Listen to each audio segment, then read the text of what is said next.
Bonjour à tous, comme vous le savez, la Commission électorale indépendante a affiché le 22 mars dernier la liste électorale provisoire de 2025. Cette liste avait été remise officiellement à tous les partis politiques, y compris au PPACI. Elle est le fruit de la dernière révision qui a été opérée par la CEI à la fin de l'année 2024. Pour ce travail, la CEI a bénéficié d'un budget de plus de 27 milliards de francs CFA. Et selon elle, tout va bien. Le travail a été bien fait. Le président de la CEI l'a déclaré avec autant d'assurance que c'est lui qui est personnellement en charge de la sous-commission chargée de la révision de la liste électorale. Mais SAFE a examiné cette liste en détail. Et ce que nous avons découvert est tout simplement incroyable. Regardons de près cette liste qui a coûté plus de 27 milliards aux contribuables ivoiriens. Première chose, la CEI ne respecte même pas la loi. Selon l'article 2 de la loi du 9 octobre 2001, la CEI est chargée de gérer les fichiers électoraux, de mettre à jour la liste électorale chaque année et surtout établir une liste électorale fiable, juste et complète. Mais ce n'est pas ce qu'elle fait et pourtant la loi lui donne tous les outils nécessaires. L'article 4 lui permet de demander toute information utile aux mairies, aux sous-préfectures, aux tribunaux, aux hôpitaux, etc. Personne ne peut rien lui refuser dans le cadre de l'accomplissement de ses missions. Personne. La loi va même plus loin puisque l'article 7 du code électoral impose que la liste contienne toutes les informations essentielles pour identifier clairement chaque électeur et limiter les fraudes. On donne donc à la CEI 27 milliards pour qu'elle fasse ce travail. On lui donne les moyens de le faire sérieusement. Et qu'a-t-elle fait concrètement? 2 lettres. Une au ministère de l'Intérieur pour demander la liste des personnes décédées et l'autre au ministère de la Justice pour avoir la liste des personnes déchues de leurs droits civils et politiques. Et puis, plus rien. Mais vraiment plus rien. Aucune vérification poussée, aucun croisement avec l'ONESI, aucune enquête sérieuse. Résultat, plus de 6 millions d'électeurs inscrits sur la liste électorale sans y avoir droit. C'est le double du chiffre de 2023. Ce chiffre représente environ 70% des électeurs de la liste électorale provisoire. Qu'est-ce que ça veut dire exactement? Eh bien, ça veut dire que nous avons une liste électorale où plus de 6 millions d'électeurs prétendent ignorer l'identité de leur père, de leur mère, voire même des deux. Ou encore, ils prétendent ignorer la date et le lieu de naissance de leurs parents. Ou encore, ils prétendent partager avec des centaines et des milliers d'électeurs les mêmes parents. Le pire, c'est que sur la liste électorale de 2023, certains d'entre eux déclaraient que leurs parents étaient nés le 1er janvier 1900, ou du moins, ils déclaraient une date de naissance. Et puis, tout d'un coup, en 2025, si on en croit la liste électorale qui nous a été présentée, ils prétendent maintenant ignorer la date de naissance de leurs parents. Qu'est-ce qui explique cette volte-face? Qu'est-ce qui explique qu'en 2023, ces électeurs avaient pour leurs parents comme date de naissance 1er janvier 1900 et puis tout d'un coup, en 2025, pour la date de naissance, il apparaît indéterminé, non précisé ou rien du tout. Ces personnes sont-elles venues dans le cadre de la révision de la liste électorale pour déclarer qu'elles ignorent maintenant la date et le lieu de naissance de leurs parents? Ou est-ce que des modifications sont intervenues à leur insu? La question reste posée. Nos investigations nous amènent à penser qu'il y aurait eu une manipulation sur la date de naissance des parents de ces électeurs entre la liste électorale de 2023 et celle de 2025. Mais nous reviendrons sur ce sujet plus tard dans une autre vidéo. Mais alors, on a quand même une simple question. La CEI est-elle ignorante de ses missions fixées par la loi ou choisit-elle de les ignorer? Mais dans tous les cas, c'est le peuple qui paye et il le paye très cher. Passons à l'usurpation d'identité. Nous avons identifié 7853 cas d'électeurs inscrits de façon frauduleuse sur la liste électorale de 2025. Ces personnes utilisent les mêmes noms, prénoms, date de naissance et parfois même les mêmes parents que d'autres électeurs. Même père, même mère, même date et lieu de naissance. Mais ce ne sont pas les mêmes personnes. C'est du copier-coller d'identité en fait. Et ce n'est pas nouveau. On avait déjà vu ça en 2023. À l'époque, il y avait 6047 cas documentés, mais loin d'avoir corrigé le problème, la situation s'est aggravée. En 2025, ce sont 7853 cas d'usurpation, une hausse de plus de 1800 cas. Mais le plus inquiétant, c'est que la technique de fraude a évolué, elle s'est améliorée. Pour la rendre moins visible, les fraudeurs ont trouvé une astuce. Ils inversent simplement le nom et le prénom de la personne dont ils volent l'identité. Regardez, nous avons ici un électeur dénommé Mori Bakayoko, né le 1er janvier 1990 à Nyokoso, fils de Bakayoko Sori et de Dosso Monfla. Et il y a un autre électeur, dénommé lui aussi Bakayoko Mori, né le 1er janvier 1990 à Nyokoso, fils de Bakayoko Sori et de Dosso Monfla. C'est la même identité, dupliquée et maquillée. Et pendant ce temps, la CEI valide tout ça. Pas de vérification, pas de filtre, pas d'alerte. C'est simple. En Côte d'Ivoire, on ne se contente plus de voler des votes. On vole les identités en toute impunité. Il suffit d'inverser un prénom et un nom pour créer un nouvel électeur, à partir d'une identité déjà utilisée, et ça n'a pas l'air de déranger la CEI. Autre découverte choquante qu'on a pu repérer sur la liste électorale, des parents dont la nationalité a été modifiée. Il s'agit en fait d'électeurs inscrits sur la liste électorale avec des parents prétendument ivoiriens, alors que leurs actes de naissance racontent une toute autre histoire. Vous avez par exemple Adama Traoré. Lui, il est inscrit comme électeur. Ses parents seraient nés à Kong en 1900. Donc, j'attire votre attention sur ce point. Ses parents sont nés à Kong, selon la CEI, en 1900. Donc, ils auraient 70 ans. Ils auraient eu 70 ans à sa naissance. Déjà là, vous voyez bien qu'il y a un problème. Ses parents n'ont pas pu le mettre au monde à 70 ans. Mais bon, passons, avançons. Regardez son acte de naissance maintenant. Sa mère est en réalité née en 1930, pas en 1900. Et surtout, ses deux parents ne sont pas nés à Kong, mais à Bougouni, au Mali. Donc non seulement on nous présente des âges impossibles, mais en plus l'origine des parents est totalement modifiée. Pourquoi c'est grave? Eh bien parce que la nationalité ivoirienne est une condition pour être électeur, c'est logique. Et ici on constate clairement que des personnes ont été inscrites sur la base de fausses informations, pour faire passer des électeurs d'origine étrangère comme étant ivoiriens de naissance. Et ce n'est pas un cas isolé. Rien qu'à Dabou, il y a eu près d'1 millier de cas comme celui-ci qui ont été détectés. Imaginez ce que ça doit être à l'échelle de tout le pays. Et pendant ce temps-là, la CEI, elle ferme les yeux. Ou alors, elle fait semblant de ne rien voir. Mais la CEI ne s'arrête pas là. Elle va continuer de nous surprendre encore. On a découvert des cas hallucinants d'électeurs qui sont plus âgés que leurs propres parents.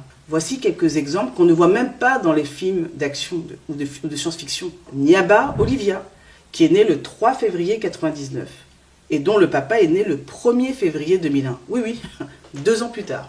Dans cette famille, on peut se demander qui commande entre le père ou la fille. Nous avons aussi des électeurs plus âgés que leur mère, comme par exemple Amani Kwame Blaise, qui est né le 1er janvier 61 et sa maman est née le 30 décembre 65. Soit la CEI a inventé la maternité à rebours, soit elle ne vérifie rien du tout. Nous avons encore des électeurs du même âge que leur père, comme Yehoun Golo, qui est né le 1er janvier 97, et son papa est également né à la même date, de naissance précise. Un papa jumeau de son fils, quoi. Et ça ne choque pas la CEI. Nous avons encore des électeurs du même âge que leur mère. Par exemple, Yen Wati du Corté, né le 1er janvier 1960, et sa mère est née le même jour, au même lieu. Mère et fils ont la même date, même année, peut-être même ont-ils partagé la même classe pendant qu'on y est, qui sait? Pendant ce temps-là, voilà ce que déclare fièrement la CEI. Écoutez-la. Aujourd'hui, la Côte d'Ivoire a un système électoral fiable. Ce n'est pas parce que nous sommes à la commission électorale indépendante qu'on le dit. Il y a bon nombre de pays qui s'inspirent de la Côte d'Ivoire. Ah bon? On nous copie? Qui ça? Je serais curieuse de savoir quel pays voudrait d'une telle liste électorale. Et est-ce que ces pays ont aussi vu que chez nous, les enfants naissent avant leurs parents? Ce que fait la CEI, ce n'est pas de la fierté, c'est du déni pur et simple. On ne peut pas produire une liste électorale pleine d'absurdités, de fraudes, de contradictions, et ensuite venir dire que tout va bien, à moins d'être de mauvaise foi. Quand on est au cœur du dysfonctionnement, on devrait avoir honte, et non pas fanfaronner avec des locutions latines bien loin des réalités de notre liste électorale. Continuons. Vous pensiez qu'après les enfants plus vieux que leurs parents, on avait atteint le sommet de l'absurde? Vous vous trompez. Sur la liste électorale provisoire transmise par la CEI, on découvre encore une perle de plus. Des femmes âgées de 60 ans, de 70 ans, 90 ans, voire même plus de 100 ans, qui accouchent le plus naturellement du monde. Prenons quelques cas concrets. Gouré Justin Djaouri, qui est né le 31 décembre 83. Vous savez quel âge a eu sa maman? À quel âge sa maman l'a eu? Eh bien, d'après la CEI, sa maman est née le 1er janvier 1852. Ça veut dire qu'elle avait 131 ans quand elle l'a mis au monde. Oui, vous avez bien entendu, 131 ans. On a aussi le cas de Apo Géraldine Yavo, dont la maman avait 91 ans le jour de sa naissance. Là aussi, chapeau bas à la CEI pour cette prouesse médicale. Et ce n'est pas quelques cas isolés. Selon nos recherches, il y avait 23 084 électeurs, dont la mère avait plus de 60 ans au moment de leur naissance. 23 000. Alors soit la médecine ivoirienne est en avance de plusieurs siècles, Soit, soyons francs, la CEI invente, bricole, laisse passer des absurdités grossières sans sourciller. Sur la liste électorale 2025, la biologie ne compte plus. Tu peux être une femme de 60, 80, même 100 ans et enfanter comme si de rien n'était. Et la CEI trouve ça normal. Résultat, on se retrouve avec une liste électorale qui défie la science, la logique et la crédibilité même de notre démocratie. Bravo la CEI. Les miracles de la CEI ne s'arrêtent jamais, faut bien le dire. Après les enfants plus vieux que leurs parents, après les mères de 60 ans, voici maintenant les super centenaires électeurs. Et attention, ce n'est pas une blague, hein. Selon les chiffres officiels, la CEI a quasiment doublé le nombre de centenaires entre 2023 et 2025. Alors, petit rappel, en 2023, on comptait déjà 4844 électeurs âgés de 100 ans et plus. En 2025, ce chiffre est monté à plus de 8106 centenaires. C'est presque le double en 2 ans. Parmi eux, des personnes censées être nées en 1906, 1864, voire même 1862. Ça veut dire qu'en 2025, certains électeurs seraient âgés de 119 à 163 ans. Encore plus fort que les records mondiaux de longévité. Et qu'est-ce que dit la CEI pour justifier ça? Rien n'interdit à un centenaire de voter. C'est vrai, la loi n'interdit pas à une personne de 100 ans, voire plus, de voter. Mais ce n'est pas ça le problème. Qui peut croire qu'il y a des centenaires de 130 ans en Côte d'Ivoire? Il faut arrêter d'insulter l'intelligence des Ivoiriens. Et on parle quand même de plus de 8000 cas. D'ailleurs, sur son propre site, il n'est pas possible de vérifier sa présence sur la liste électorale provisoire si on est né avant 1920. C'est pas possible, on ne peut pas la vérifier sur la liste, sur le site de la CEI. C'est bien que la CEI elle-même estime que, au-delà de cette année, il est peu probable que l'on soit encore en vie. Si elle considère qu'il existe des centenaires nés avant 1920 et qui seraient encore en vie, pourquoi alors on ne leur permettrait pas de vérifier leur inscription sur la liste électorale? Pourquoi? Dans le même temps, elle ne procède à aucune vérification réelle, aucune information sollicitée dans les communes concernées. La vraie question, en fait, qu'il faudrait se poser, c'est est-ce que ces centenaires existent encore? Ou est-ce qu'on utilise leur nom pour faire voter à leur place? Parce que quand des personnes décédées depuis longtemps figurent toujours sur la liste électorale, ça devient une porte ouverte à la fraude. Utiliser une carte d'électeur d'un mort pour aller voter, c'est facile. Surtout quand la CEI ne fait rien pour empêcher ça. Alors, naïveté ou complicité de la CEI? Soit la CEI est naïve au point de croire à une explosion miraculeuse de la longévité en Côte d'Ivoire, un pays où l'espérance de vie est quand même de 57 ans, d'accord? Soit elle ferme les yeux volontairement, laissant un système frauduleux s'installer. Dans les deux cas, c'est le peuple qui perd et c'est la démocratie qu'on enterre. Il y a encore sur la liste électorale des milliers de personnes décédées. Regardez un peu l'exemple de Feu Godjo Nyoulé Nestor. Voici son acte de décès. Et pourtant, il est encore sur la liste électorale. Vous avez également le cas de Feu Animel Akpa Pascal. Voici son acte de décès. Et lui aussi encore sur la liste électorale. Ils sont morts parfois depuis très longtemps, mais ils sont toujours bien vivants sur la liste électorale. La CEI a fait ce que même les plus grands prophètes n'ont pas osé faire. Elle a ressuscité plus de monde que Dieu en personne. Le plus fou, c'est que la CEI ne conteste pas la présence de ces personnes décédées. Au contraire, elle l'assume avec une certaine fierté. Et sa réponse, ce n'est pas si grave. Les morts ne votent pas. Et puis, quand vous l'entendez dire ça, elle le dit avec vraiment, elle pense qu'elle a sorti une phrase très intelligente. Hein. Ah bon? Les morts ne votent pas? On avait besoin de la CEI pour savoir ça? Mais c'est justement parce qu'ils ne votent pas que leurs cartes peuvent être utilisées par des fraudeurs en toute tranquillité. Qui va les déranger? C'est le canal parfait pour voter frauduleusement, sans résistance et discrètement. Quand on demande à la CEI pourquoi ces morts sont toujours là, elle répond c'est aux familles de venir signaler le décès de leurs proches pendant la période du contentieux. Pardon? Donc c'est à la famille en deuil de payer son transport, de faire la queue à la CEI, de remplir un dossier pour faire le travail que la CEI est censée faire elle-même. Et pendant ce temps-là, la CEI, elle reçoit plus de 27 milliards de francs CFA pour procéder à la révision et à la mise à jour de la liste électorale. Mais elle demande aux citoyens lambda de faire son travail, de le faire à sa place. Ce pourquoi elle est pourtant payée gracieusement avec l'argent des Ivoiriens. C'est comme si un maçon que vous payez pour vous construire une maison vous demandait de venir poser vos propres briques parce qu'il est trop occupé à faire des déclarations dans les médias. Est-ce que c'est sérieux? Mais la loi, elle est claire. L'article 2 de la loi du 9 octobre 2001, que c'est la CEI qui est chargée de la révision de la liste électorale. Ce n'est pas vous, ce n'est pas moi. L'article 4 de cette même loi précise qu'elle a le droit de solliciter toutes les informations utiles auprès des autorités administratives. Ce n'est ni vous ni moi à qui on donne ce droit. Donc elle peut et elle doit contacter les mairies, les hôpitaux, les services d'état civil pour obtenir la liste des décès. Mais elle ne le fait pas. Elle ne le fait pas. En résumé, nous avons des morts sur la liste électorale provisoire, une CEI qui ne les retire pas, des familles endeuillées qu'on accuse de ne pas faire le boulot à sa place et un processus électoral qu'on laisse ouvert aux pire manipulation. Voilà ce qui est reproché à la CEI. Qu'elle arrête de se victimiser en pleurnichant de plateau télé en plateau télé ou de conférence de presse à conférence de presse. Qu'elle utilise notre argent conformément à la mission qu'on lui a confiée. C'est tout ce qu'on lui demande. Nous allons aborder maintenant un autre scandale qui nous a été dénoncé. La fraude à la nationalité pour s'inscrire sur la liste électorale. Alors, disons-nous les choses franchement. En Côte d'Ivoire, la question de la nationalité a toujours été un sujet sensible, instrumentalisé, politisé, étouffé.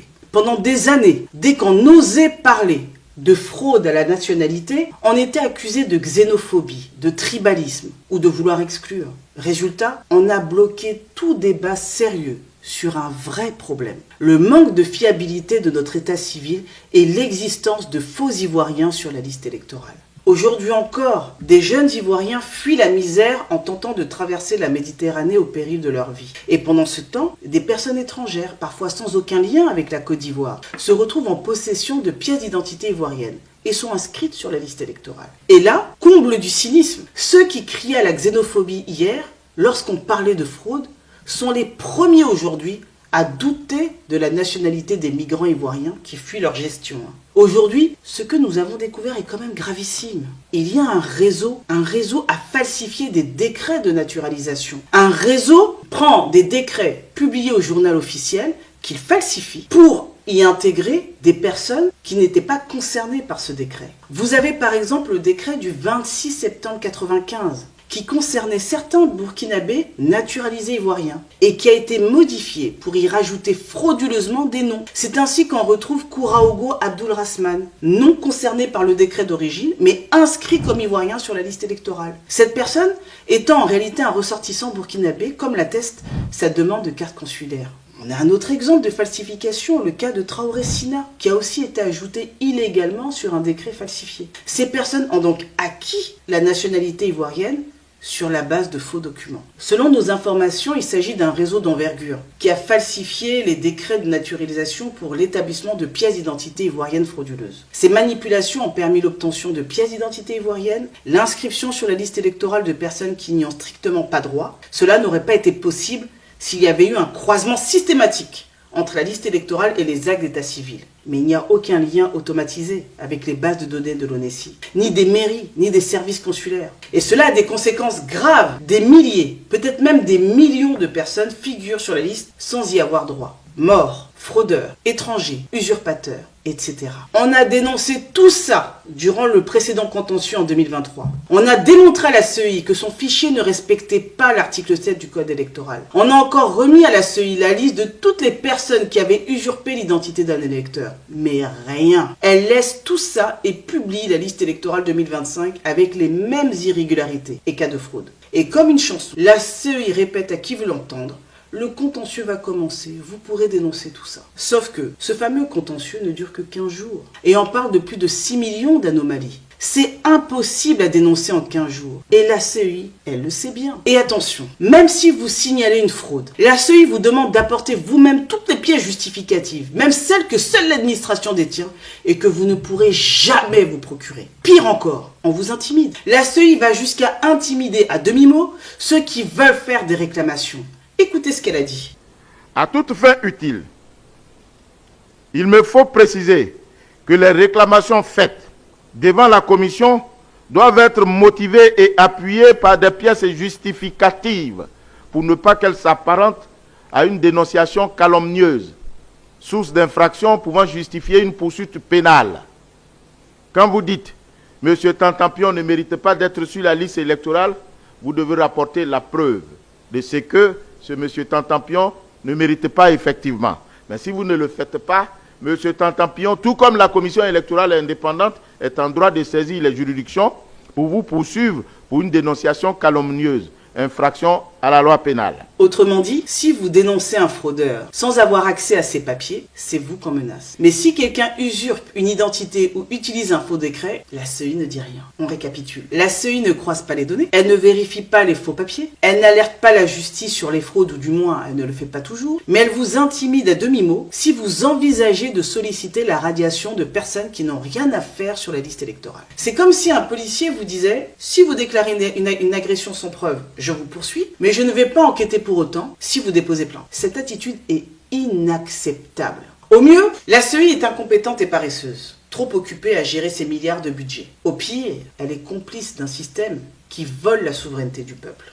Et ce n'est pas fini. Sur la liste électorale, 36 886 électeurs ont pour père et pour mère la même personne. Oui, vous avez bien entendu. Même nom, même prénom, même date et lieu de naissance pour le père et la mère. C'est le cas par exemple de monsieur Bamba Lassina. Selon la CEI, le père de cet électeur s'appelle Bamba Soumaïla, né le 19 avril 1965. Et sa mère, eh bien, elle s'appelle aussi Bamba Soumaïla. Et elle est née le 19 avril 1965. C'est aussi le cas d'Aminata Dina Cissé. Son père et sa mère sont aussi une seule et même personne dénommée Cissé Brahima, née le 1er janvier 1963. Est-ce que c'est sérieux? Regardez aussi le cas de Madame Edwige Loukou. Selon la CEI, le père de cette électrice s'appelle Nguessan Béatrice Kouadio, née le 1er janvier 1963. Et sa mère s'appelle aussi Nguessan Béatrice Kouadio. Et elle aussi née le 1er janvier 1963. Avec la CEI, on découvre une nouvelle catégorie de parents, les parents tout en un. Le papa et la maman sont une seule et même personne. Biologiquement impossible, mais administrativement validé par la CEI. Bravo la CEI. Et évidemment, les mères qui ont mis au monde des centaines, voire des milliers d'électeurs, on retrouve encore ces cas sur la liste électorale. Pareil pour les pères qui auraient mis au monde des centaines, voire des milliers d'électeurs. Nous n'allons même pas nous attarder sur la présence trop nombreuse des personnes qui sont sur la liste électorale en ayant comme nom de famille carte nationale d'identité, ou encore comme nom de famille carte muette. Est-ce qu'on doit évoquer les électeurs qui ont comme nom de famille certificat de nationalité? Bref, comme la précédente liste, la liste électorale provisoire de 2025 n'est ni fait ni à faire. Pour paraphraser le président Laurent Gbagbo, la liste électorale 2025, c'est un digba n'importe quoi. Une telle liste n'est pas une erreur. C'est soit une incompétence assumée, soit une fraude organisée. Dans les deux cas, c'est grave. Ce que vous venez de voir, ce n'est pas un film. C'est la triste réalité de notre liste électorale. Pas moins de 6 millions d'irrégularités. Des électeurs qui prétendent ignorer l'identité de leurs parents. Des électeurs dont le lieu de naissance des parents figurant sur la liste électorale est différent de ce qui figure sur leur acte de naissance. Des électeurs décédés. Des électeurs plus âgés que leurs parents. Ou encore des électeurs qui ont le même âge que leurs parents. Des électeurs qui auraient plus de 160 ans. Des électeurs ayant falsifié le décret de naturalisation publié au journal officiel pour obtenir frauduleusement la nationalité ivoirienne et s'inscrire sur la liste électorale.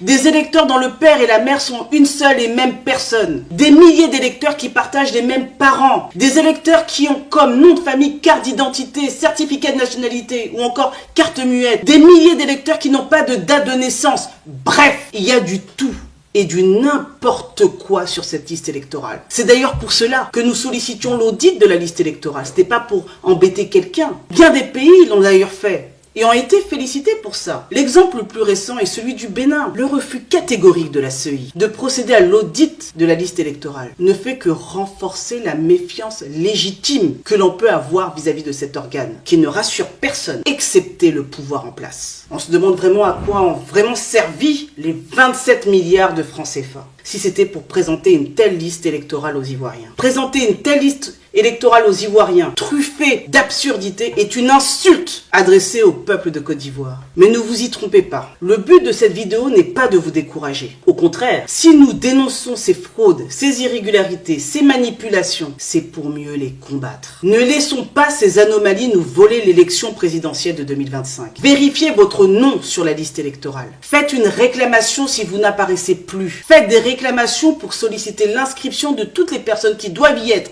et qui ont été enlevées sans raison. Faites des réclamations pour solliciter la radiation de tous ceux qui ne doivent pas être sur la liste électorale. Plus vous êtes nombreux, plus nous serons nombreux et plus il sera difficile à la CEI de fermer les yeux sur ce qu'elle s'obstine à ne pas vouloir voir. Parlez autour de vous. Adressez-nous tous les cas qui vous apparaissent frauduleux. N'hésitez pas à commenter cette vidéo en nous envoyant des éléments et à la partager. Et surtout, mobilisez-vous. Mobilisez-vous. Parce que ce qui se joue ici, ce n'est pas juste une élection. Vous le savez très bien. Vous le savez vous-même. C'est notre avenir, notre droit de choisir notre démocratie. Rien n'est perdu. Tout est encore possible, mais à une seule condition, que chacun d'entre nous se lève. Alors, ne cédons pas, ne nous laissons pas faire. Ensemble, reprenons notre pouvoir. Merci à toutes celles et à tous ceux qui nous ont transmis des informations qui nous ont alertés de situations graves. Je tiens encore à remercier les cadres de SAFE, Ousmane Sissavané, Kazadja, Chrysoa Nagama, Joseph Sterlingra, Jean-Philippe Despris Eric, Balou Ouraga. Mais les cadres de SAFE ne seraient rien sans les sentinelles qui ont fait et continuent d'accomplir un travail colossal. Pour des raisons de sécurité, je ne peux pas citer les noms, mais vraiment, félicitations à vous tous. J'en profite pour remercier les sentinelles d'Anyama, de Marcory, d'Adjamé, d'Abobo, de Cocody, de Yopougon, du Poro, du Lodjiboua, du Sud Comoé, de l'Indénié du Hablin, du Hambol et de la Mai, qui se sont tous particulièrement investis ces derniers temps. Merci à vous. Je remercie encore tous les cadres du parti qui ont été d'une grande aide pour collecter